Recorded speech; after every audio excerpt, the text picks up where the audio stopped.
guys can see me alright, but what I'm doing is I'm going to start the dyeing process. So basically, you just have to dampen this and make sure you get all the stuff off of it, and then start dyeing it.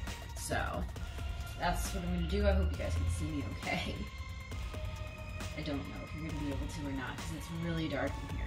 But yeah, I think I'm going to let it soak in this coffee can for a little bit.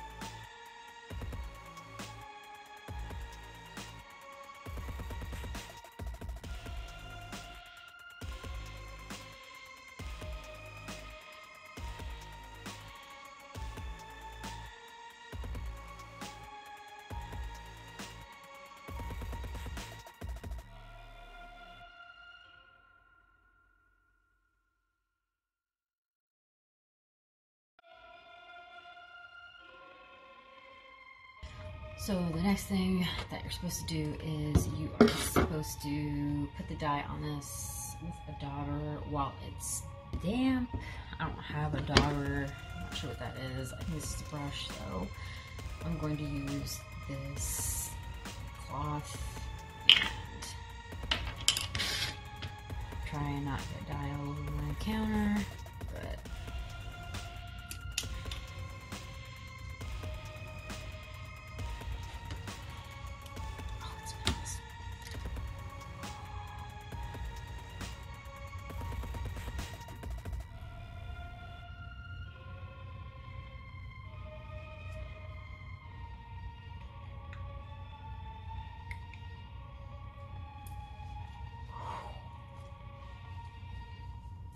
I'll be wearing gloves for this.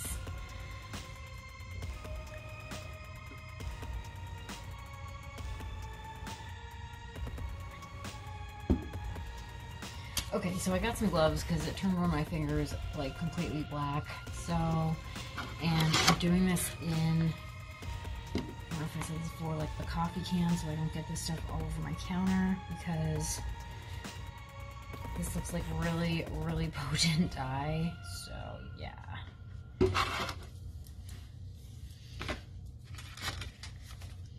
Ooh! Wow, did you see that?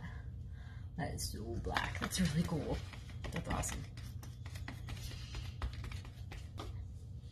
And that's most of it covered. I can't show you guys because I can't tilt this down because I have black all over my gloves now.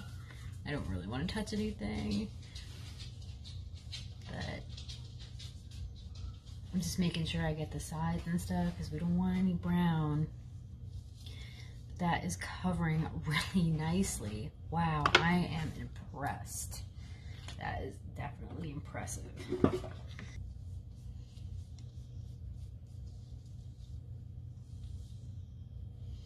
So, got a good amount of it covered now.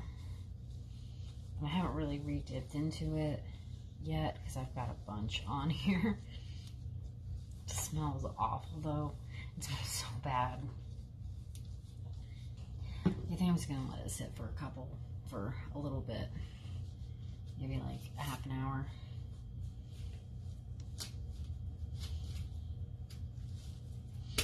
Probably gonna let it sit outside because it really smells. And that is the thumb and finger that didn't. That's what happens when you don't wear gloves. So as you can see, I've got it dyed completely black, and I've got the belt buckle already in with the separate piece that allows you to do the belt buckle. This all came in the dog collar kit, and now I'm just trying to figure out like placement for the D-ring that holds the other side of the buckle.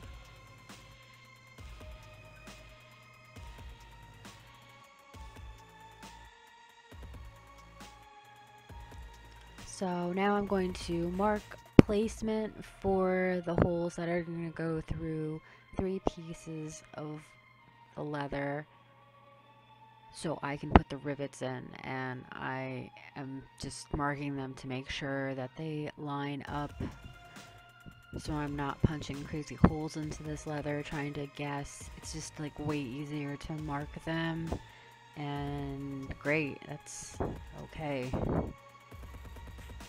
Love that. That's amazing. Oh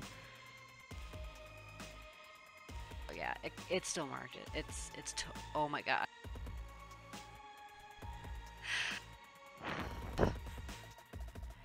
This is definitely an omen for how this project just completely thwarted every single attempt of me trying to get this right and done in a timely manner.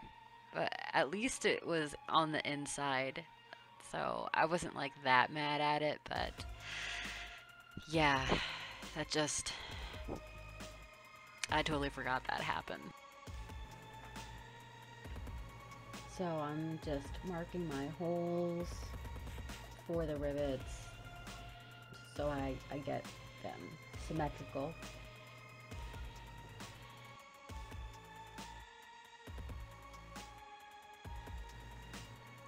So what you'll need for this is an awl, a rivet setter, a hole puncher, 2 screwdrivers, some O-rings, big spikes, little spikes, D-rings, rivets, and that's it. So now I'm going to take my awl and poke through the mark spots on the in-between part of leather. This is like the actual collar that I'm poking holes through, just to make it easier for the hole punch. And you just have to be like really careful because the awl is super sharp. I know it looks like I stabbed myself just then, but I didn't. It's okay.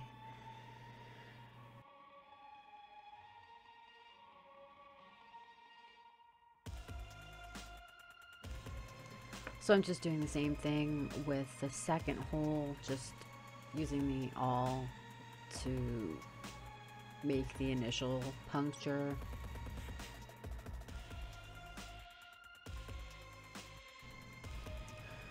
So now I'm just going to use the leather hole puncher to punch bigger sized holes in to the leather. I didn't realize that the rivet kit came with this, and honestly, if I had known that this was a thing, it would have made the bracelet I made so much easier, because it just makes really nice clean hole punches in the leather with minimal effort.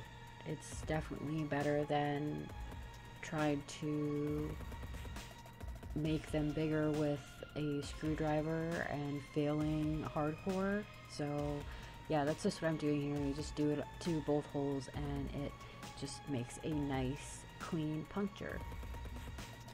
So now I'm just assembling the buckle just like that.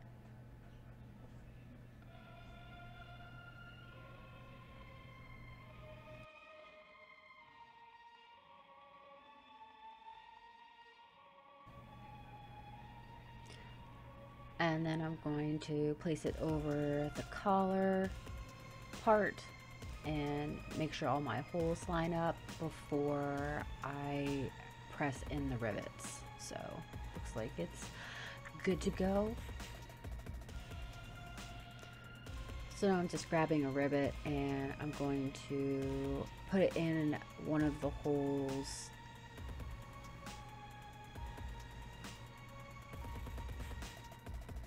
go from the outside in and then you set the rivet on the back of whatever leather piece you're working on. And these are the rivets that came with the actual collar.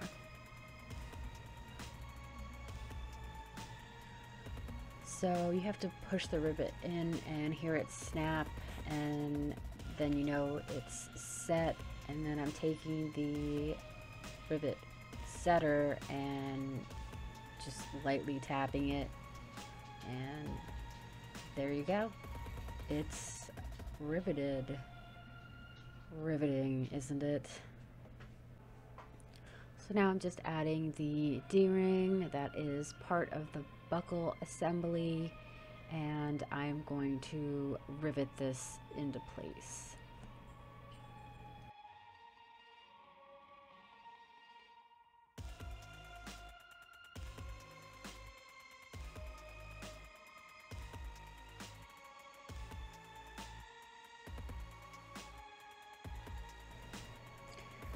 So now I'm just marking where I can cut off the excess, because this is a huge dog collar.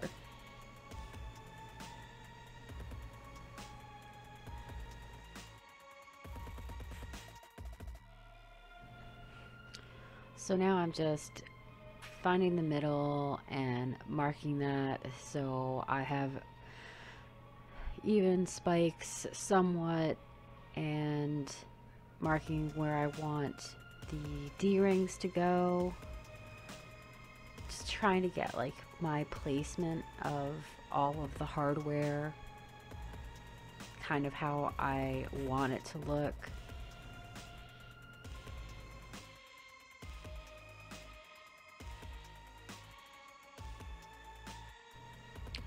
So now I'm just cutting the leftover scrap leather into a little strip so I can rivet it down to hold the D-rings in place.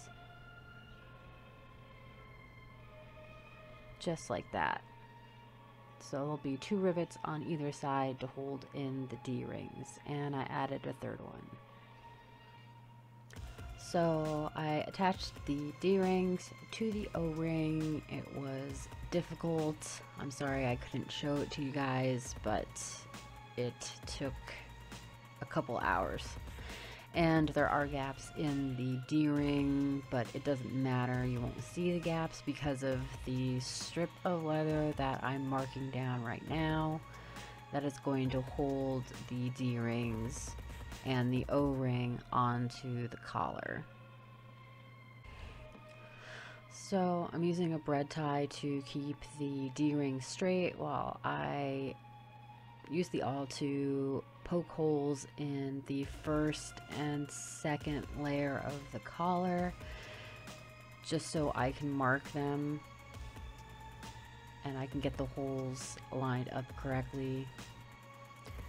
So now I'm punching holes in the strip of leather that's going to hold the D-rings on. And then I'm going to punch holes in the actual collar by lining it up with the holes that I already punched into the strip of.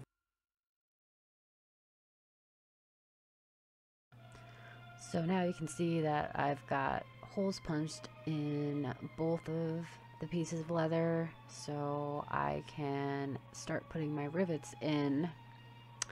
And this was another issue.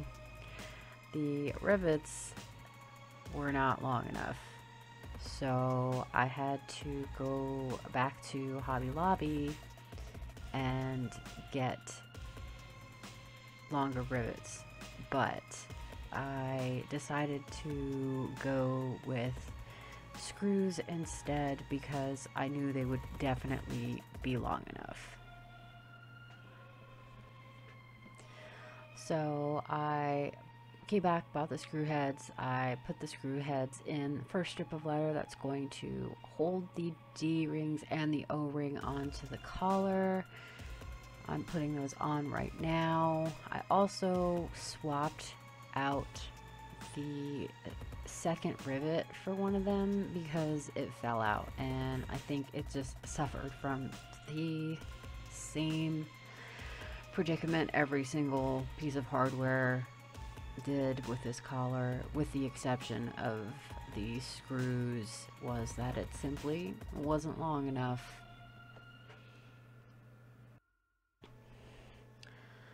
So now I'm just making a hole for the actual belt buckle. I'm not sure what that piece is called, but it goes in the holes. It helps the belt cinch, so this will help it cinch around your neck, and I'm just punching a hole in for that. It's so much easier with the hole puncher.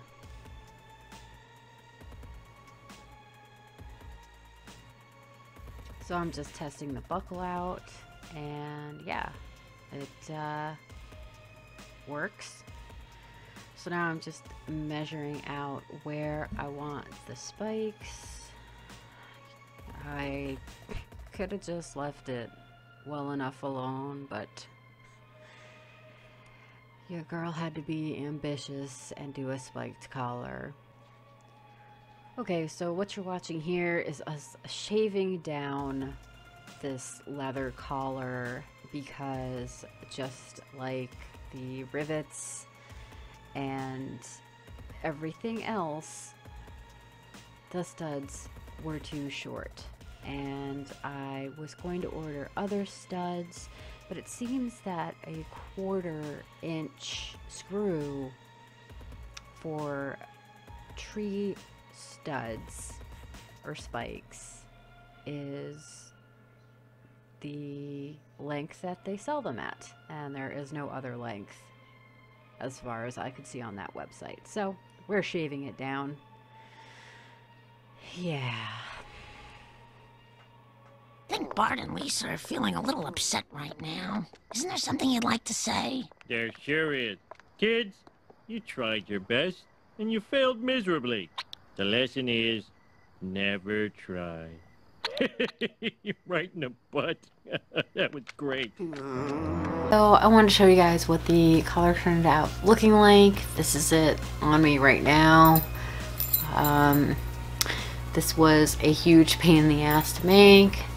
If you are thinking about DIYing a collar, I would highly suggest just paying Killstar and having them ship it to you, especially if you're weird about leather, like if you're vegan. Just, this was a gigantic pain in the butt, and I am happy with it. I'm glad that it got made, but I thought I was going to be able to do it by myself. My boyfriend totally had to like shave down the inside of this collar so the screws would fit in. It was a whole thing, like, so it's a 1/4 inch screws will not fit into a dog collar that you can buy at Hobby Lobby, just so you know. And I look at studs and spikes, or spikes and studs. It was linked on my channel of the Follow Me Around video by Midnight Crafter, and all I could find on that site when I discovered that like my spikes weren't going to fit into this collar were a 1/4 inch screws, which is the problem. A 1/4 inch is not long enough to fit into this collar. It just won't. So basically we had to shave off a bunch of it with a grinder and then squish the collar down and get the spikes in, and they're not moving. I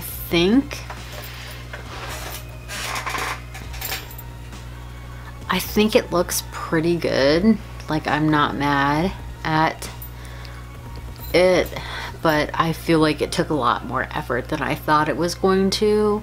I thought it was going to be like, I don't know, $20 and minimal effort, and I would have a collar similar to what I could get off of Killstar. That's not the case. I would have benefited from buying the collar at Killstar, but I didn't. So this is my own masterpiece. and I'm okay with it, but next time I want one. I can't get the little spikes in here. It's impossible to get them in here, so all I got was the like large tree spikes in here. I really do want the collar that has the intermediate ones, but I just really wanted to try and see if I could make one. You can, I just don't think it's economically viable to do so when you can pay Killstar like $17 and they'll just mail you one that didn't kill a cow, and you didn't have to go through shaving the leather and like all of the stuff that I just put on this video. You wouldn't have to go through any of that. You can just buy it and they'd send it to you. But I did want to see if I could do it. So let me know if you have any questions about this experience in the comments down below. Thank you guys for watching. Please like and subscribe to my channel. Follow me on other social media. My links will be posted in the description box down below. Hit that notification bell so you guys know when I upload. Thanks for watching, guys. Bye.